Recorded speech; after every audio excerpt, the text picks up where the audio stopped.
Bene, eccoci insieme anche oggi. È tornato a trovarci Paolo Alvigini, avvocato padovano, genovese da origine, lo ricordo avendo la stessa città di partenza. Allora, lui è anche il presidente del centro studi di ANACI Veneto. ANACI è l'acronimo di Associazione Nazionale Amministratori Condominiali ed Immobiliari, ma in questo caso focalizziamo l'attenzione sugli amministratori di condominio, perché nei giorni scorsi nel Trevigiano, a Castelbrando, è stato organizzato un processo alla Cassazione, di cui abbiamo dato anche conto, insomma, qualche tempo fa, annunciandolo. Ed oggi, ad evento concluso, vorremmo puntare l'attenzione sulla sentenza di questo processo alla Cassazione, che già nel nome, devo dire, è abbastanza provocatorio. Poi, insomma, non contenti, devo dire, i promotori, tra cui l'avvocato Alvigini, sono andati anche oltre, nel senso che il sottotitolo del processo alla Cassazione parlava anche di contraddittorietà, di fumosità di alcune sentenze della Suprema Corte. Allora, partirei a questo punto dall'accusa. Quali sono le osservazioni che muovete, evidentemente a tutela dell'operato degli amministratori di condominio, alla Corte di Cassazione, ricordando, e poi le do la parola, che gli amministratori di condominio sono sempre tra l'incudine e il martello, ma forse in questo momento lo sono anche di più di altri momenti, già che i condomini sono oggetto di forti tensioni dovuti anche alla multiculturalità, forse anche alla vita che stiamo sostenendo, dove c'è poca pazienza, molta irascibilità. Insomma, gli amministratori vengono visti un po' come controparte un po' da tutti. E infatti talvolta alzano la mano e dicono: guardate che noi non siamo la controparte dei condomini, siamo solo coloro che sono chiamati ad applicare le leggi. In questo evidentemente l'appello alla Corte di Cassazione ci sta tutto. Ecco, in cosa accusate la Suprema Corte? Vorrei citare quello che disse Piero Calamandrei molti anni fa. Partiamo dotti oggi. È importante perché lui ha riassunto meglio di chiunque altro il sentimento che il cittadino, in questo caso l'avvocato, perché lui parlava in quell'occasione, era il 1955, agli avvocati di Bari, si lamentava del fatto che qualche volta la Cassazione si innamorasse troppo dei principi e calasse poco il diritto nella realtà di tutti i giorni. E cioè, in qualche modo, diceva, si va dal giudice per risolvere le questioni, non per avere una bella sentenza in diritto che magari fa scuola rispetto a determinate tesi giuridiche, ma che non risolve il problema concreto.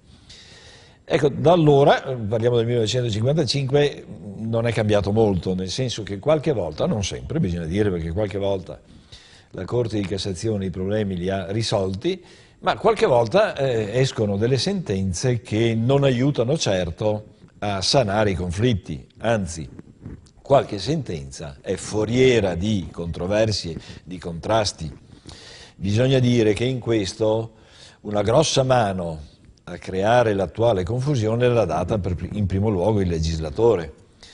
Quando è stata rifatta la normativa sul condominio con la legge 220 del 2012, che è entrata in vigore nel giugno del 2013, il legislatore non ha fatto chiarezza, anzi, se possibile, ha aumentato la confusione che già regnava. Teniamo presente, io lo dico sempre, questa volta non è Calamandrei, ma è una mia idea, le leggi dovrebbero essere fatte per essere capite da tutti.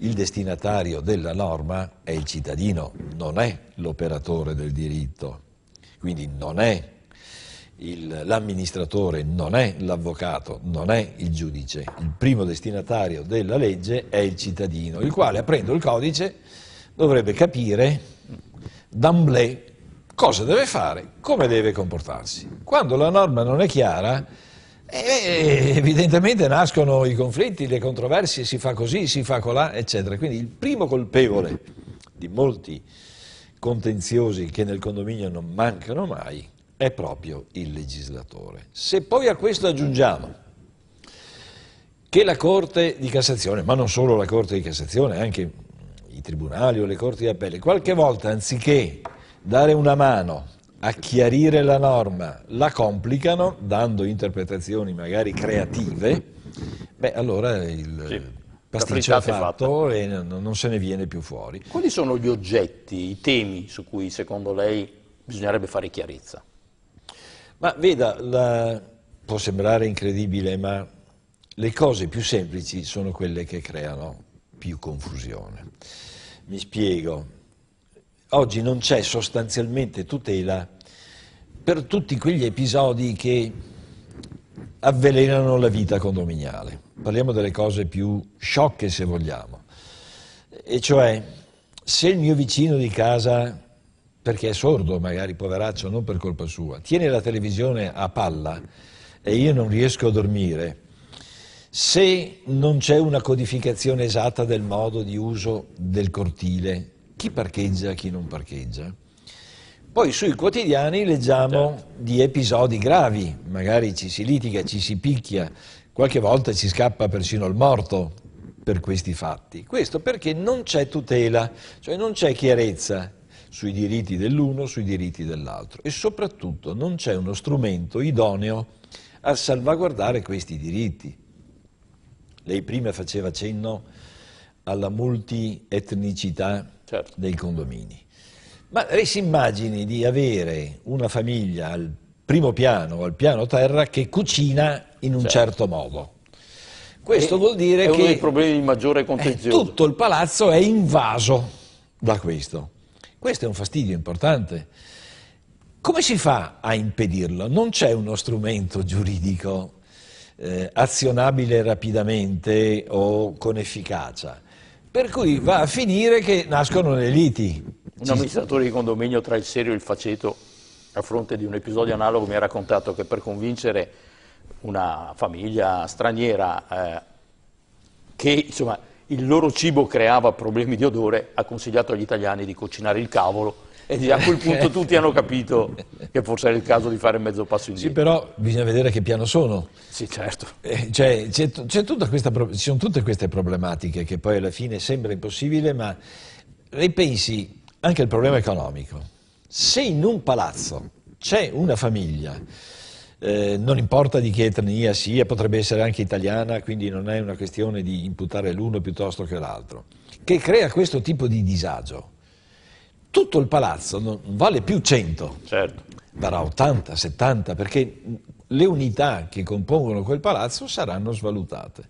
Quindi sono problemi enormi che si creano attorno ad argomenti magari bagatellari, magari spiccioli, però se non si risolvono e non si risolvono rapidamente, sono destinati potenzialmente a sfociare in episodi gravi. Però la domanda che sorge spontanea, immagino anche a chi ci sta ascoltando, è: ma la Corte di Cassazione dovrebbe pronunciarsi su un problema che sembra piccolo come quello degli odori di un condominio? Sì, perché no?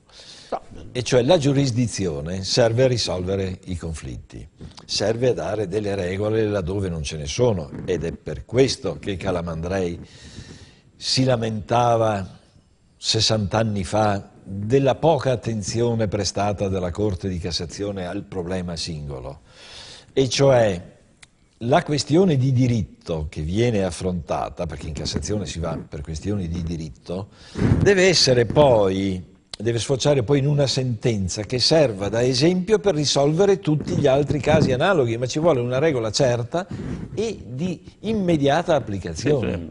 La mia domanda sembrava semplice, ma in effetti poi ha delle conseguenze importanti. Io sono abituato a pensare alla Corte di Cassazione, appunto come vengono anche definiti gli ermellini, quindi così, insomma, un po' paludati, un po' togati, a vederli discutere sul cavolo e il wok, voglio dire, fa un po' strano, ecco. Sì, però mi rendo conto che anche di questo bisogna parlare. Per fortuna che c'è in Italia la Corte di Cassazione, perché tutti i giorni leggiamo sui quotidiani di processi anche importanti che la Cassazione ha sanzionato, e cioè molto spesso la Cassazione, il terzo grado della giurisdizione, serve a sanare le deficienze di sentenze di secondo grado. Quindi per fortuna che c'è un giudice che si occupa di interpretare correttamente la normativa. perché altrimenti saremmo quello che succede a Milano non succede a Venezia, Certo. e quello che succede a Venezia non succede a Bologna, insomma. Ho ancora un minuto e mezzo, mi rendo conto che con lei chiacchiererei molto volentieri di questi temi che toccano un po' tutti, ma è per chiederle, alla fine quindi l'avete condannata la Corte di Cassazione? No, no, no, non si è condannato nessuno, sono stati rivolti degli inviti, almeno questo è, Certo. direi, Degli auspici. Sì, a 360 gradi, e cioè la sentenza che gli amministratori hanno pronunciato non fa differenze, cioè non fa preferenze, condanna, fra virgolette, tutti i cattivi operatori del settore, a cominciare dal politico che fa le leggi sbagliate, dall'amministratore che non sa fare il suo lavoro, dal condomino che non è tollerante e che pensa di essere il padrone del condominio e di disinteressarsi degli indirizzi, dei diritti degli altri condomini, per finire quei giudici che invece di sanare i conflitti, di portare, come dire, a una soluzione ragionevole nella sostanza, perché i latini dicevano da mi rem dabo tibius, cioè tu spiegami qual è il caso e io ti dico che diritto si applica. E quindi il giudice serve a risolvere le controversie. Ecco, quindi la sentenza ha voluto un po', come dire, bacchettare tutti quelli nei rispettivi ruoli che non fanno abbastanza per risolvere questi conflitti, che, ripeto, interessano la stragrande maggioranza dei cittadini italiani. Quindi tutti i giorni ci sono problemi di questo genere che vanno affrontati. Per concludere un dato, in Italia ci sono 1.200.000 condomini, all'interno di ciascun condominio pensate quante famiglie abitano e si Il capisce 75% degli degli italiani abita in condominio. Sì, signore.